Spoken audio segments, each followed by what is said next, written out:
बड़ी खबर आ रही है। ऑपरेशन सिंदूर से जुड़ी हुई भारत का बड़ा बयान। पहलगाम में आतंकियों ने बर्बरता की इंतहा पार की थी। आतंकी हमले के पीछे बहुत बड़ी साजिश थी। पहलगाम में आतंकियों ने बर्बरता की इंतहा पार की। आतंकी हमले के पीछे बहुत बड़ी साजिश थी। पाक दुनिया को गुमराह करता है।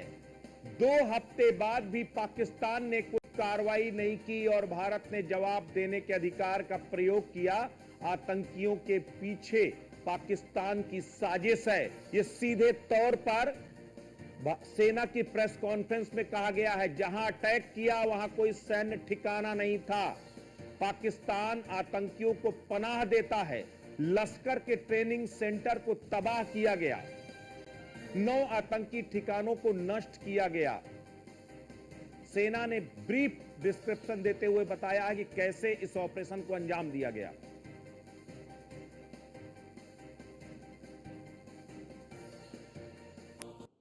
और इसी पर ज्यादा जानकारी के लिए हमारे एडिटर इन चीफ अनुराग चड्ढा जी जुड़ गए हैं।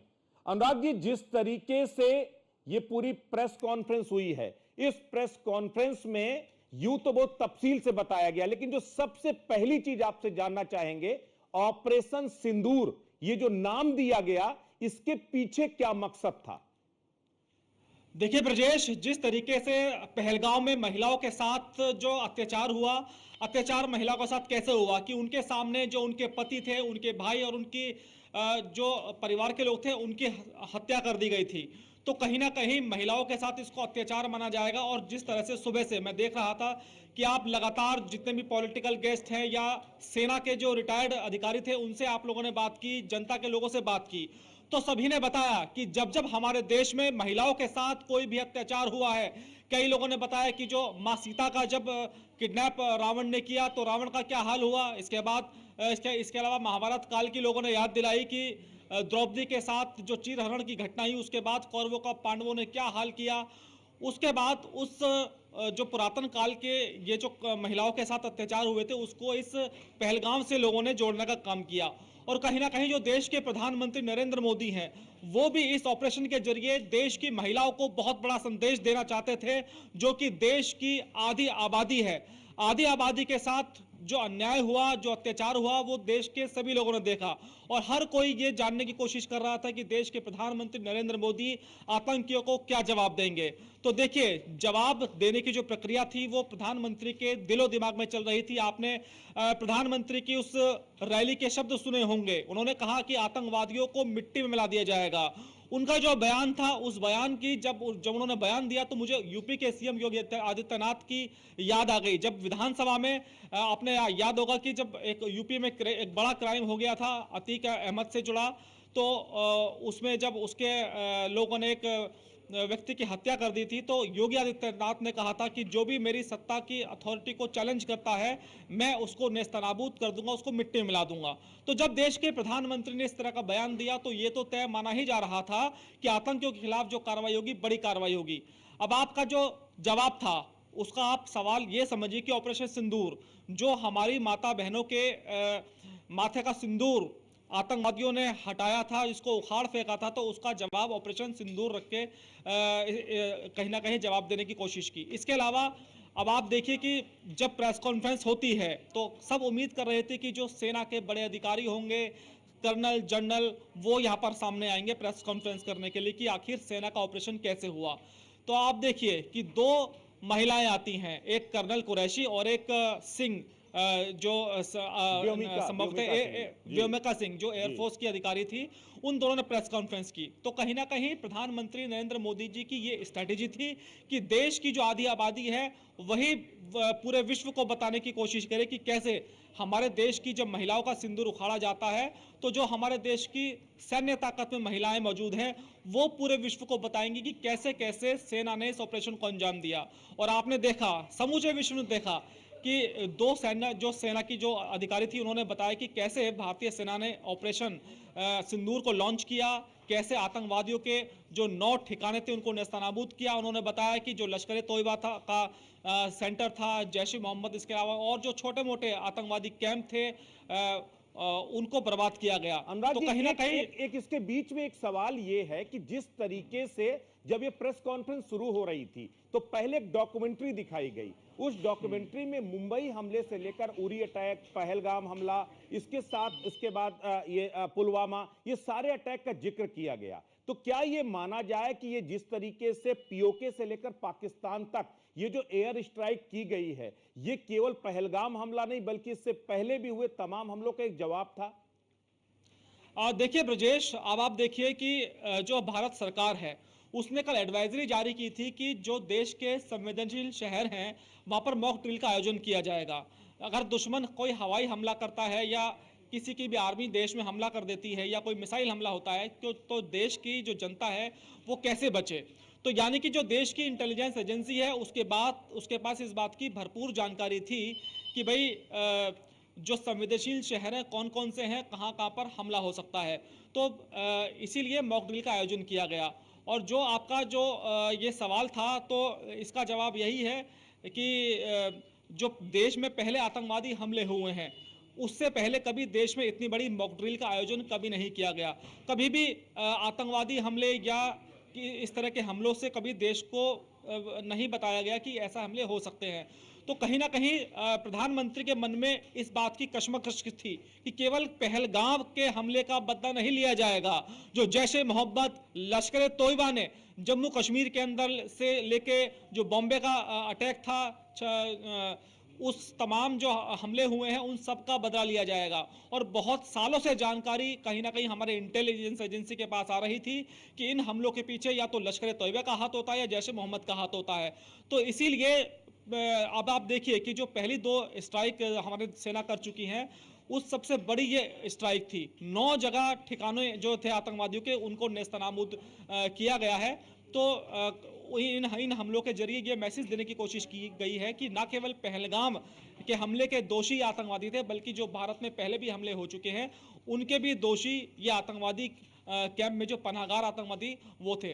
तो इसीलिए यह डॉक्यूमेंट्री दिखाई गई है। ये केवल डॉक्यूमेंट्री जो दिखाई गई है केवल भारत के लोगों के लिए नहीं है बल्कि पूरे विश्व को दिखाने की कोशिश की गई है, क्योंकि बहुत सारे देश ऐसे हैं कि जो कहीं ना कहीं पाकिस्तान का समर्थन करते हैं, बैकडोर से पाकिस्तान को सपोर्ट करते हैं। तो आतंकवाद के मुद्दे पर सभी देशों को ये दिखाने की कोशिश की गई है कि ये जो भारत ने एयर स्ट्राइक की है या जो आतंकवादी कैंपों को तबाह किया गया है, ये आतंकवादी कितने खतरनाक थे, भारत में कितने सालों से ये आतंकवादी हमलों को अंजाम दे रहे थे।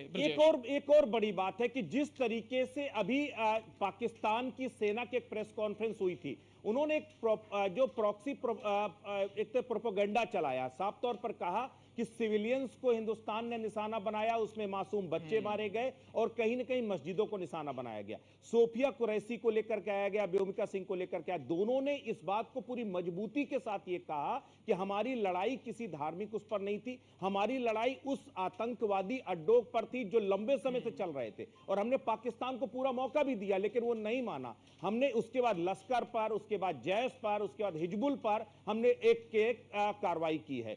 इसके जरिए से पूरी दुनिया को हिंदुस्तान ने क्या मैसेज दिया है, जो खास करके जो प्रोपेगेंडा वॉर चलाना चाह रहा पाकिस्तान, जो नैरेटिव सेट करना चाह रहा उसके खिलाफ? देखिए ब्रजेश, आतंकवाद पाकिस्तान के लिए गले की एक ऐसी हड्डी बन गया है जो ना तो उससे उगलते बन रही है और ना ही निगलते बन रही है। और देखिए, जो भारत ने 9 जगह आतंकवादी कैंपों को तबाह किया है, तो इससे पाकिस्तान का जो एक खौफनाक चेहरा है वो दुनिया के सामने निकलकर सामने आ गया है। तो पाकिस्तान कहीं ना कहीं एक परसेप्शन अब दिखाना चाहता है कि यहाँ पर कोई आतंकवादी कैंप नहीं चल रहा था। भारत ने कहीं ना कहीं ये जो एयर स्ट्राइक की है, जो आतंकवादी जो कैंप भारत जिसको बता रहा है, दरअसल वो आबादी वाला क्षेत्र था। वहां पर उनके जो सामान्य व्यक्ति थे वो रह रहे थे, पाकिस्तान की आवाम वहां पर रह रही थी। पाकिस्तान इस बात को कभी भी कबूल नहीं करेगा कि भारत का ये जो हमला है ये बिल्कुल दुरुस्त है और भारत ने आतंकवाद को वहां से खत्म करने का काम किया है। तो बिल्कुल आपने सही कहा कि जो पाकिस्तान है वो प्रोपेगेंडा वार पर लगेगा। अभी आपने देखा होगा सोशल मीडिया पर चल रहा है कि एक पाकिस्तानी न्यूज एंकर है, महिला एंकर है, वो बहुत आंसू बहा रही है। वो कह रही है कि जो भारतीय सेना है उसने वहां की जो निर्दोष जनता है उसको तबाह करने का काम किया है, निर्दोष बच्चे मारे गए हैं, महिला मारी गई है। लेकिन यकीन मानिए कि जो भारत की ये जो 2 महिला सैन्य अफसर थी जिन्होंने देश और दुनिया को बताने की कोशिश की है कि भारत कभी भी निर्दोषों को नहीं निशाना बनाता। जो भारत के पास इंटेलिजेंस की जानकारी थी और जो आतंकवादियों के कैंप थे उसकी भरपूर जानकारी थी कि भाई जहां जहां हमले होंगे ये पहले ही इंश्योर कर लिया गया था कि यहां पर सिर्फ आतंकवादी हैं, आम जनता को इस हमले में बिल्कुल भी निशाना नहीं बनाया जाएगा।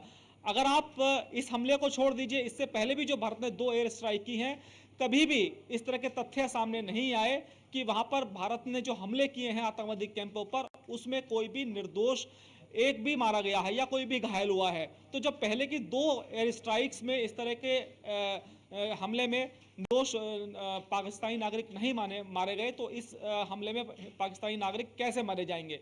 दूसरा, प्रधानमंत्री नरेंद्र मोदी अपनी छवि को लेकर भी बहुत ज्यादा हमेशा कॉन्शियस रहते हैं। अगर भारतीय हमलों में एक भी निर्दोष पाकिस्तानी मारा जाता तो भारत की इंटरनेशनल स्तर पर बहुत छवि खराब होती।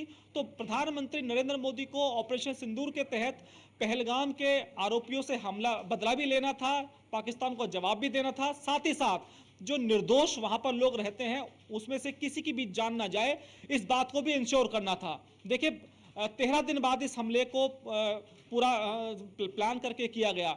सभी देश के लोग कह रहे थे, तमाम पॉलिटिकल पार्टीज कहीं ना कहीं बीजेपी की हंसी उड़ा रही थी कि भाई 12 दिन हो चुके हैं, अभी तक प्रधानमंत्री नरेंद्र मोदी ने पाकिस्तान से बदला नहीं लिया। तो देखिए, जो तैयारी होती है उसी चीज को लेकर होती है। हमला तो देखिए 2 मिनट का काम है, आप सेना को आदेश दे दीजिए, सेना एकदम कूच करेगी और जो भी टारगेट है उसको नेस्तनाबूद कर देगी। लेकिन किसी भी तरह के हमले से पहले कहीं ना कहीं ये इस बात की गारंटी लेनी पड़ती है कि जब भी भारतीय सेना हमला करेगी तो उस हमले में सिर्फ और सिर्फ आतंकवादी मारे जाए, ना कि आम जनता को जरा सा भी नुकसान पहुंचे। अगर आम जनता को जरा भी नुकसान पहुंचे तो समझिए पूरे विश्व की निगाह भारत और पाकिस्तान के बीच में लगी हुई है। अगर एक भी अगर निर्दोष व्यक्ति मारा जाता तो इंटरनेशनल स्तर पर यह खबर कभी छिपते नहीं है। पाकिस्तान जो कहे कहता रहे, उससे भारत को कोई फर्क नहीं पड़ता। ब्रजेश, बिल्कुल वही फर्क है हिंदुस्तान और पाकिस्तान में। हिंदुस्तान एक जिम्मेदार देश है और हमारे लिए सिर्फ अपने नागरिकों की ही हिफाजत जरूरी नहीं है, बल्कि हम वो दुश्मन मुल्क ही क्यों ना सही, लेकिन वहां की जो आम आवाम है उसकी भी जिम्मेदारी हमारी। और इसीलिए सिविलियंस को निशाना न बनाकर सिर्फ जो आतंकी अड्डे थे उनको तबाह किया गया। जानकारी के लिए बहुत बहुत शुक्रिया सर।